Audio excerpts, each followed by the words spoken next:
Have you ever been going along, following your running plan perfectly, but then you realize everything just isn't working?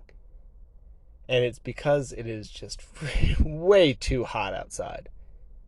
The heat can ruin an otherwise perfect plan, something that worked immaculately well for you at 60 or 70 degrees becomes next to useless at 90. And that's what this episode's all about. If you've ever struggled in the heat, and God knows I have, I lived in Tucson, Arizona for 6 years, currently live in Utah. Like, the heat's real. I know what humidity's like. I grew up in Pennsylvania. Like, heat has been part of my life. So if you've ever struggled with the heat, like I have, this episode's for you. It's all about pre-race strategies to help create heat adaptation and mid-race tactics to help you manage heat in the moment. Before we get started, a couple notes. I misspoke somewhere around like minute 36 or 37, it's like right at the end, and I said precision nutrition instead of precision hydration. Precision nutrition is a great nutrition certification that I have. Precision Hydration is a company that helps you dial in your hydration strategy for race day. One of those is probably much more useful to most people than the other, so I wanted to make sure I corrected myself. The other thing was about, I mentioned a man I knew in Tucson who lost like 12 pounds in an hour from sweat. And I've mentioned this a couple times in the past, and it finally occurred to me how messed up that number was. I got to thinking, and it turns out I remember the number very vividly because I saw the scale. What I forgot is how long a Bikram yoga class was. So here's the story. It's pretty quick. I got really into Bikram yoga for about 2 months in the summer in Tucson. Amusingly enough, the inside of a Bikram yoga studio is actually cooler than the outside in Tucson in the summer. It's more humid, but it's definitely cooler by like 5 to 10 degrees. And the studio where I was had a like fun challenge to see who could lose the most sweat in an hour. And one guy there was the first person I'd met who was a real super sweater. And before class, he weighed in. End of class, he weighed out. He had lost 12 pounds during class. A Bikram yoga class is 90 minutes, not an hour. So he lost 8 pounds in an hour, if, we're saying it's consistent, which is still super high. That's like 3 to 4 liters of fluid he would have to replace, but it's not as high as I was saying. So I just wanted to correct that. Anyway, let's get on to the episode.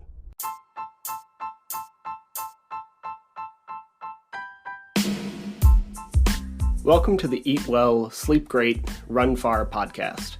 My name is Will Frantz, and I'm here to help you go farther, faster, and longer without injuries, gut problems, or giving up your favorite foods. We are live. Thank you for sticking with me. Today we're going to talk about heat acclimation because it has just been hot for weeks and kind of miserable, and I feel like I know that we're theoretically approaching the end of summer, but I don't think that's actually true in practice. Like, I feel like we probably have at least another month or so of this heat. So let's talk about heat and what you can do to at least mitigate the suffering a little bit. But before we get into that, I do want to say thank you for anybody who watches or listens to this. I kind of had a weird realization today that part of my job is to learn a lot of things about running and then talk to other people about them. And that is a strange thing for me, that anybody would want to hear anything I say, much less about running. And for those who don't know, I am enamored with food and cooking and chefs, and that is actually very largely how I got into the training space. I wanted to not be a chef, but still talk to people about food. And as a result, I have read, that entire bookshelf is cookbooks. So I've read a lot of cookbooks. I love food. And Julia Child, if you don't know who she is, you should. said to Dory Greenspan, who's also a very famous chef, that we are so lucky to be working in food because we never stop learning. And that is actually how I feel about training. I'm so lucky to be working in the fitness space, training, running, because we never stop learning.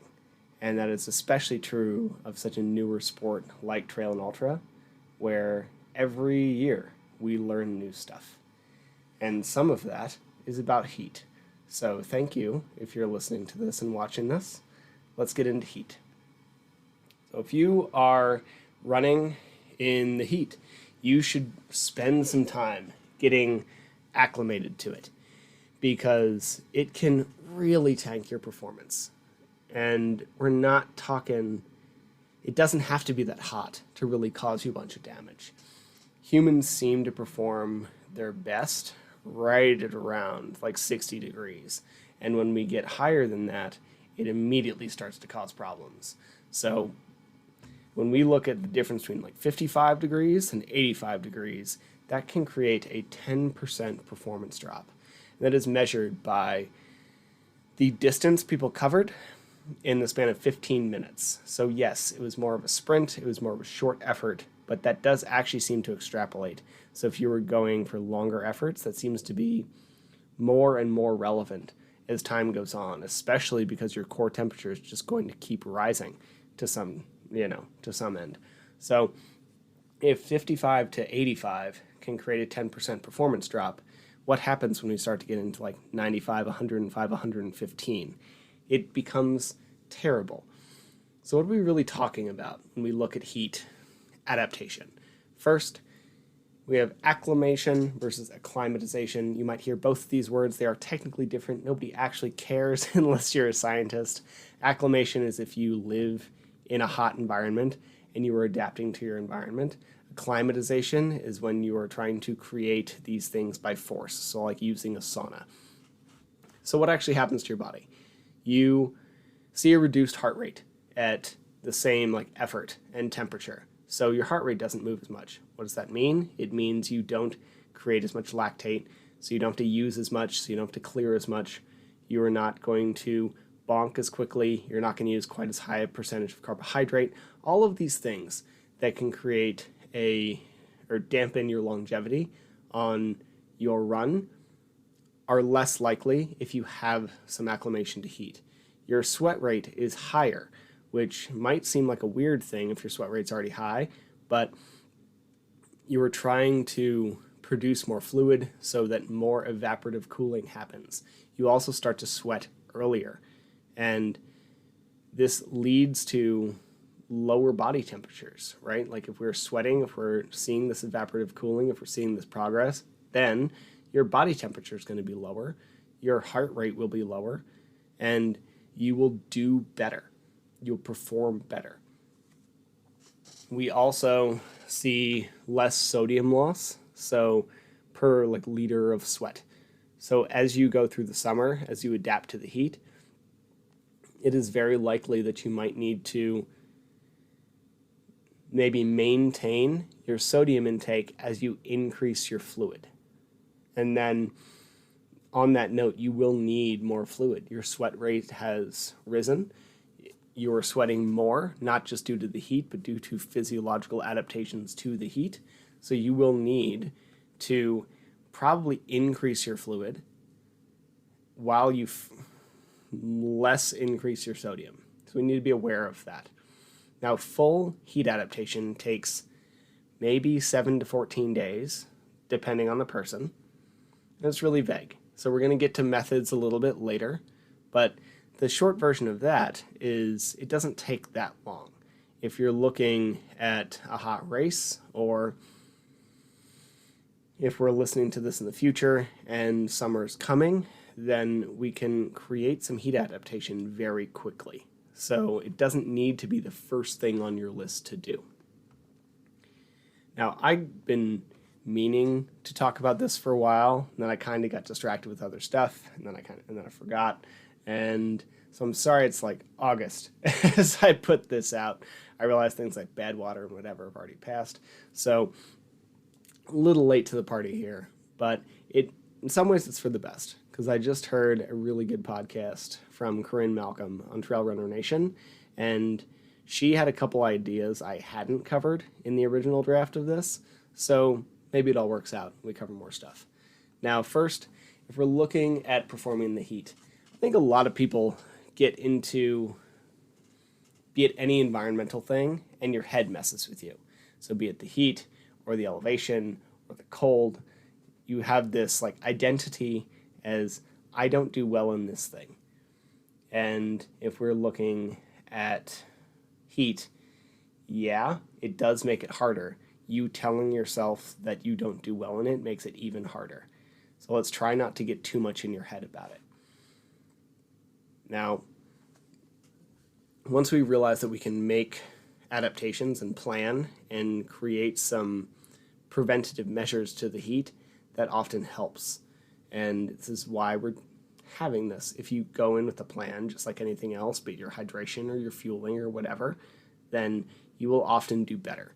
And some of that comes to the fact that your preparation has led to better performance, and some of it just is having a plan gives you less of a mental panic. So let's create a plan for heat if we know we're going to be running in heat, because at the very least, you're going to get some placebo benefit, which is great.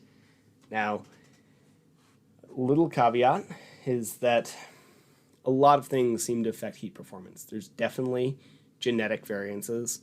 There are where you were brought up, like changes. So if you were raised much like elevation, it seems like if you were raised in a very hot environment, you might adapt to it a little faster. Again, that might be placebo. You might just be used to it, but who knows?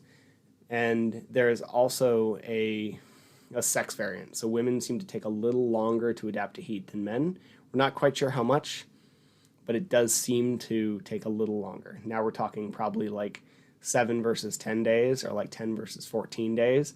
We're not talking like 1 versus 4 months, right? Like it's a fairly short time span. But if you are looking at creating a heat plan and doing some climatization, then you probably want to take a little longer if you are female. Now, what are the methods we might use to create this acclimatization process? Well, anything that aggressively elevates your core body temperature is going to help. Let's start with that. So if you do runs in the heat, you will eventually acclimate to the heat. This is why, like, if you see people running in the middle of Phoenix, they probably don't need to go and step in the sauna after, because they're running in a temperature that is fairly close to the sauna. So if you're already adapting naturally to your surrounding environment, you might need to do a little less work here. But this also depends where you're racing. If you're going to be racing or running in an environment that is much hotter or drier than where you are, you might want to spend some time here. So the ideal version would be a dry sauna. Now this is a sauna without steam. We're not putting water over coals. This is what you'll find in quite a few gyms. You'll often see this called a barrel sauna or a Finnish sauna. They are often like 160 plus degrees. The one I was in today was like 190. And you go in there and you spend some time in there and you will adapt to the heat. There's a bit more to that protocol, because if you're just doing sauna and you're trying to create a like heat acclimatization in a week, you probably need to spend every day about 1 to 2 hours in there. But we can fast track that process. If you're running anyway, you just tack on 20 to 30 minutes at the end of your run, because your run already elevated your internal temperature and your heart rate. And then as soon as you're done with your run, and by as soon as I mean like 20 to 30 minutes, your heart rate doesn't, or your temperature doesn't immediately plummet as soon as you finish your run. So you got like 20 to 30 minutes, get in the sauna and continue sweating. So use that kickstart that you got from exercise and then continue it in the sauna. And we're talking 20 to 30 minutes pretty much every day for about a week. Now, once we have created that adaptation or like gotten that initial phase, we want to maintain it. And you don't need to do it every day, but it looks like just like we see VO2 max start to drop off in like 3 to 7 days, we also see heat. Like these quick adaptations also fall off fairly quickly. And you can maintain them by doing a little bit of work fairly regularly. So for sauna, it would be if it takes about a week to create that original adaptation, every 3 days for 20 to 30 minutes at the end of the run should maintain that adaptation. Now, if you don't have access to a sauna, understandable. A lot of gyms have them, and often they're pretty cheap. So one of the gyms where I work has a dry sauna. The gym membership per month after initiation fee costs like $10. It really could be worth it for you if you have an A race coming up in the heat. If there's something like that near you, check it out. Right? Like this is an option. You don't have to do anything else at the gym. It is a $10 sauna that creates that heat adaptation. We can also use a steam room, but that tends the humidity, the like level of humidity in there actually limits your ability to spend time in there. If you run in the humidity, you know exactly what I'm talking about. And yes, it feels hotter. The like mentholated air that is often in there feels very nice. I like a steam room, but from a pure heat adaptation standpoint, it is not as good because it is very hard to spend as much time in there. It is also not as hot. So while it might feel hotter, you're not actually getting your core temperature up as high as quickly. We see the same thing with infrared sauna. They feel very warm. They're very good for you. They have a lot of health benefits. They're currently being studied very highly. They definitely do something on this end. Anything that raises your core temperature does something to create heat stress. But it's not as hot as a dry sauna, so it is not going to be quite as beneficial for the purpose of creating this heat acclimatization. We see a similar thing from hot baths and hot yoga. Like it is the exact same story. We don't need to dive into it super deep. But if you love Bikram yoga, great. It's an hour and a half practice. You could easily do that multiple times a week and create a heat adaptation to it. Same with a hot bath. These things clearly don't need to be 180 degrees, right? Like a bath would boil you at 180 degrees. That is the temperature where you brew green tea. Like if you've ever spilled fresh green tea on yourself, it's really hot. So, and it might burn you. You're looking more like 105, 106 for like a jacuzzi or spa or whatever we want to call it. And the reason is water is a better conductor than air of temperature, so it doesn't need to be as hot to create a very similar heat stress. But it should be somewhat uncomfortable. It shouldn't burn you as you get in, but when you get in, those first like 5-10 minutes should be a struggle. You should have to basically force your limbs under there. You'll often like find yourself in a bath, arms floating, knees coming out, something like that, because it's just too hot to maintain. This is the kind of temperature we're really looking for, like a little rough in order to create this adaptation.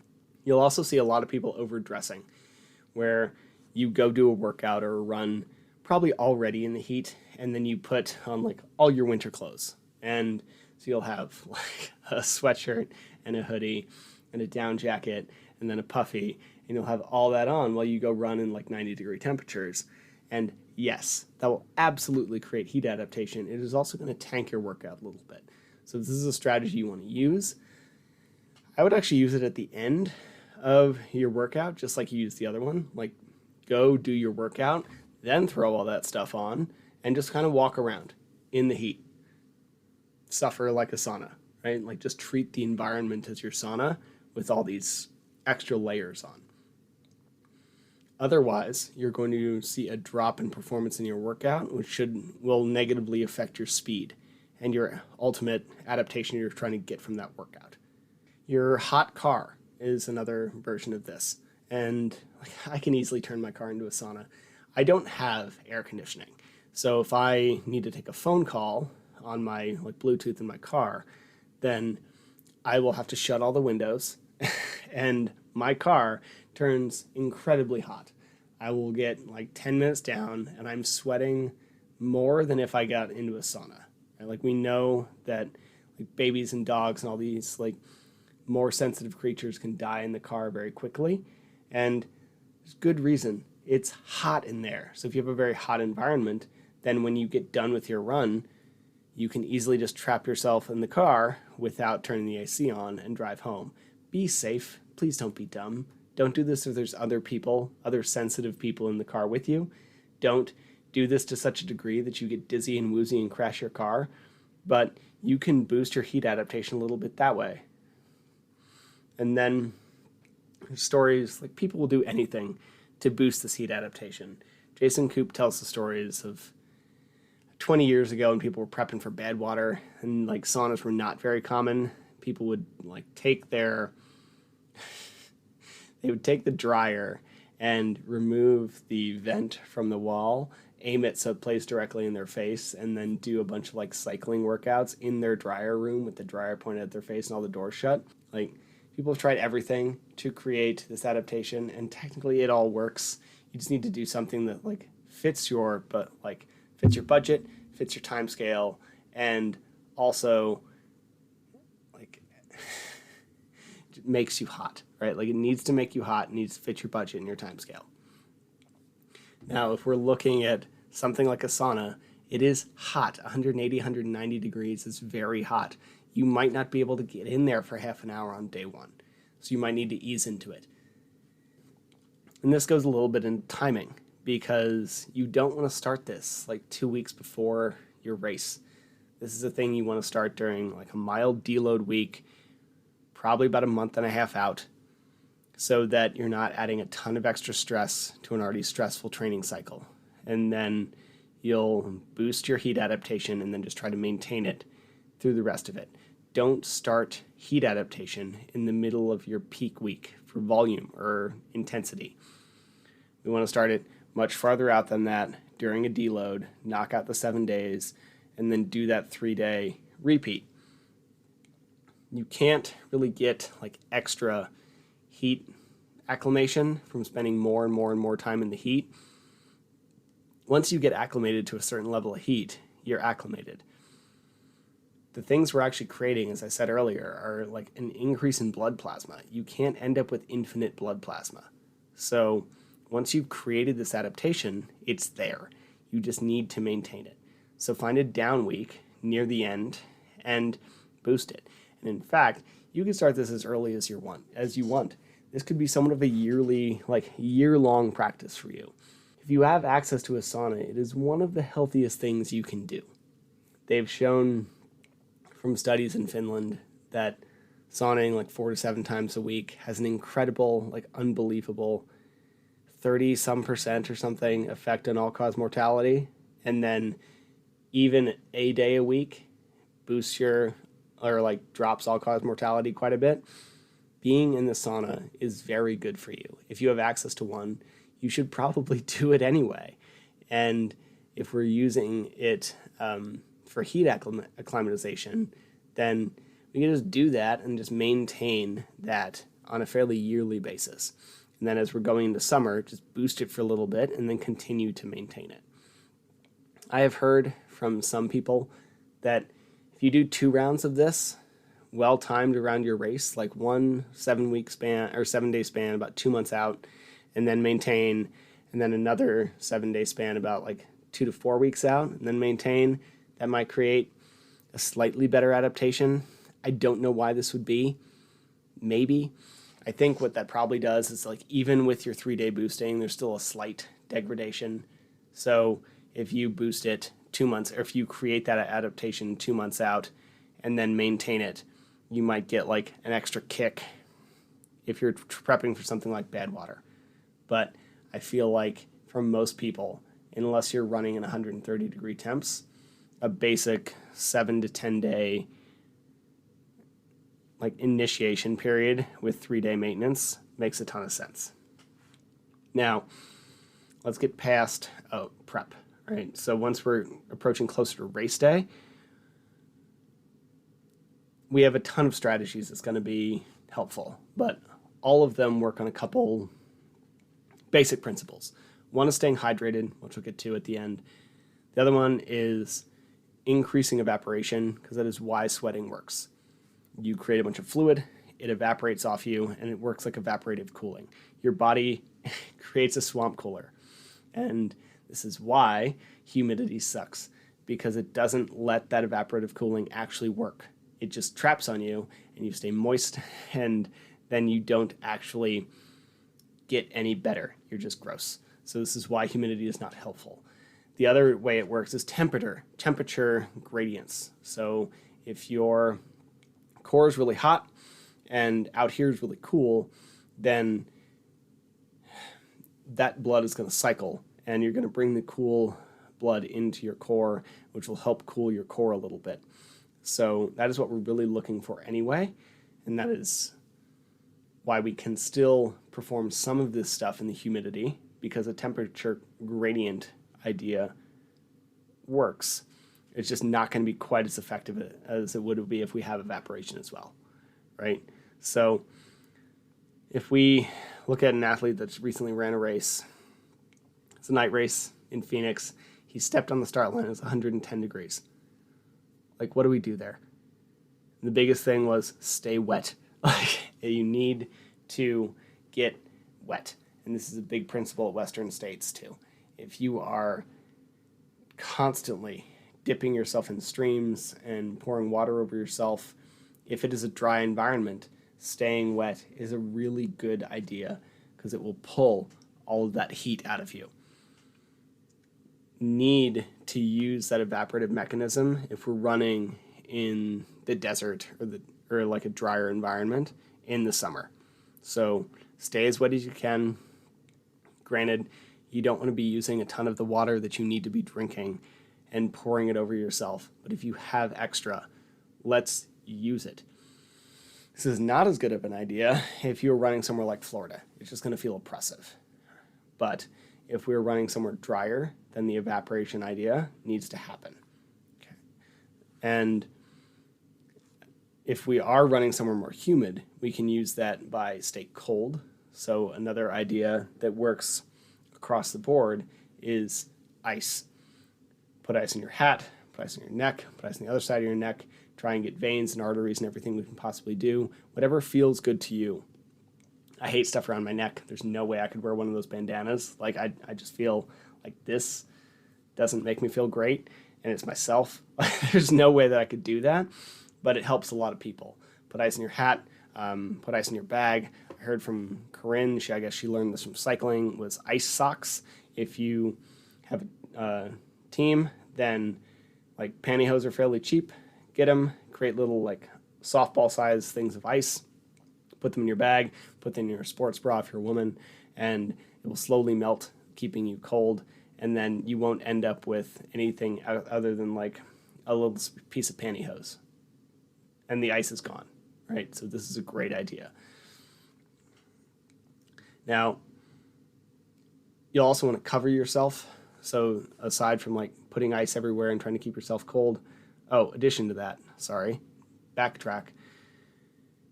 In addition to having ice, like all the normal places you see people put it, I think we underappreciate the ice in the hand strategy. So this skin, the glabrous skin on our hands, the stuff that doesn't grow hair, so hands, bottoms of your feet, this like area on your head and your face that doesn't grow skin, or hair rather, doesn't grow hair, that has a direct cooling mechanism to your brain.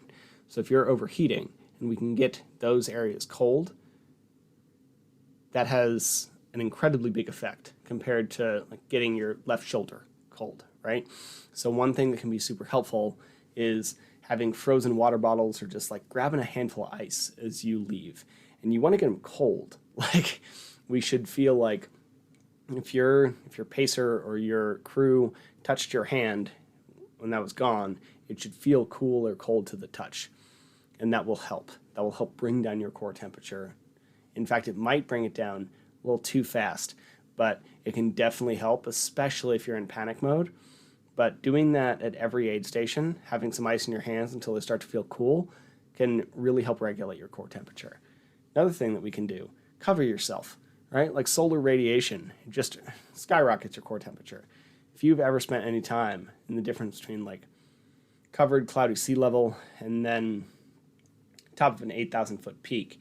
It can be the same temperature, it can be the same environment, except for the fact that you are that much closer to the sun. It is aggressive. It feels really oppressive, and you are much more likely to get a sunburn, which raises inflammation, which also raises your temperature. So try and not get sunburned and cover yourself from the sun. Now, we could use sunscreen, which is probably not a bad idea because, skin cancer and all sorts of things. But it isn't the best for while you're running because a lot of the chemicals in your sunscreen prevent you from sweating. And mineral sunscreen, because it actually blocks your pores, prevents you from sweating. So it can actually prevent you from being able to create that self-cooling mechanism.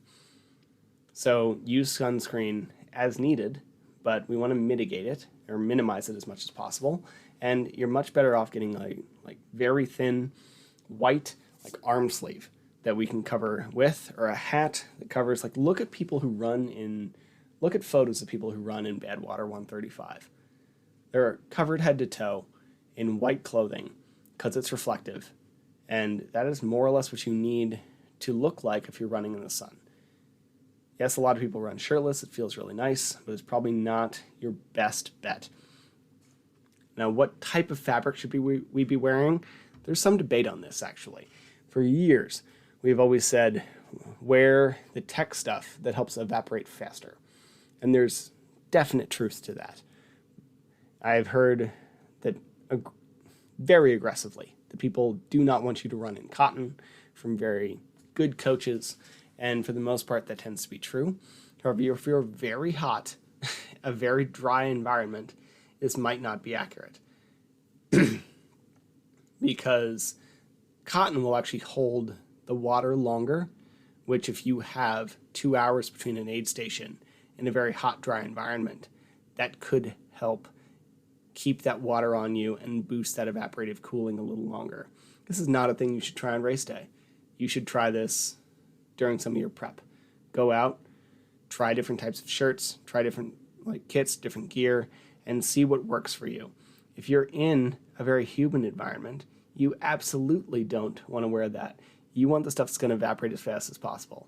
If you're in a cold environment, you want the stuff that's going to evaporate as fast as possible because you don't want it to stick to your skin and increase your risk of hypothermia. However, if you're in a very hot, dry environment, you might actually want something that holds onto that water so that you can stay wet longer and get a boost of that evaporative cooling. So don't wear extra stuff. Fabric aside, we want it to be light, we want it to be simple, we want it to be easy. If you look at the things people wear when they're running Western states, they've cut holes in it, they've cut it down, they're acting like backpackers on the Appalachian Trail, minimizing everything as much as possible. So we want to keep it minimal.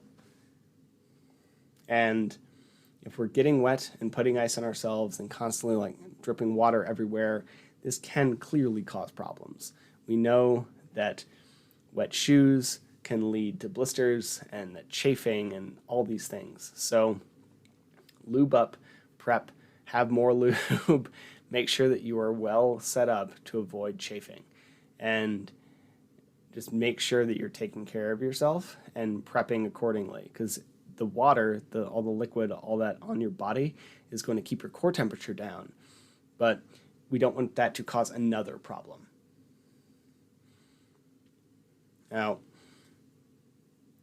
another thing that I heard from Corinne was that I hadn't heard before was menthol. So I've talked about how carbohydrates, not flavors, not sugars, not sweetness, not whatever, just a flavorless carbohydrate, swished around in your mouth and spit out, can lead to a boost in performance because of these sensors in your mouth that sense carbohydrate and have a direct trigger to your brain. This is the thing we've talked about. So there are other things that have similar mechanisms, and menthol is one of them. It triggers an immediate I'm cool reaction. So when you take in mint or menthol and you have that almost sharp bite that reduces cooling. Now, if you're near the end of your race, something like that could be really helpful. Like this is gargling and spitting out some alcohol or mouthwash or something could be helpful, like getting that menthol reaction. But it can also reduce your sweating because it tells your body that it's cooler than it is. This is not a thing I would over leverage, but if you are near the end of the race trying to bring like down and get across that finish line, that could be a tool for you. And then don't overthink it too much. Like we can get too cold. So one thing Corinne mentioned was like an ice slurry. So if we think of like the slushy ice, the good ice, the stuff people love to chew on, that can make everything very, like a liquid, very, very cold. And I think many of us have probably had that reaction where something very cold hits the stomach and then it just doesn't feel right. It's almost like aggressively cold. It's too much. If you get that, you can also get that reaction to stop sweating as well, because you'll get this trigger inside your stomach that you're cooler, you're not as hot as the rest of you thinks you are. So you're probably better off just putting basic ice into water and drinking cooled down water. Finally, hydration. You need to hydrate. If our sweat rate has increased, if we've done all this heat adaptation and if we're bleeding more water, we need to intake more water. So make sure that you take your sweat rate a couple times throughout the year. We should know what it looks like in winter. We should know what it looks like in a transition season. We should know ideally what it looks like in your race conditions. And if that's not feasible, we should have a few different sweat rates that can like help us create either a linear or nonlinear path to help us replicate race day. So if you sweat half a liter an hour at 30 degrees Fahrenheit, and then 3/4 of a liter an hour at 60 degrees Fahrenheit, and like 1 liter an hour at 90 degrees Fahrenheit, great. Linear progression, we can figure that out. You can set up a good plan. It doesn't matter what your numbers exactly are, but we know that there's that increase, and we can figure out how to make that work.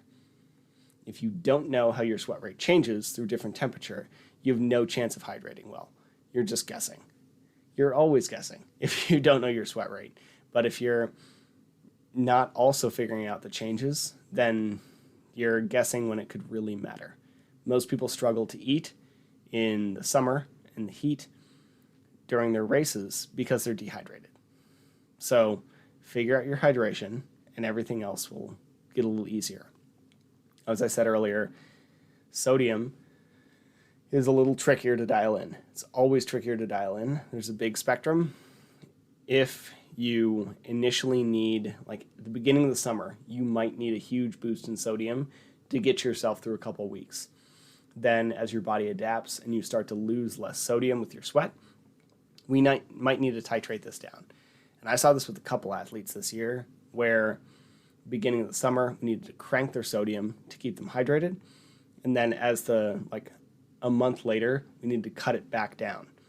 And this is just how the human body works. It reduces your sodium output so you don't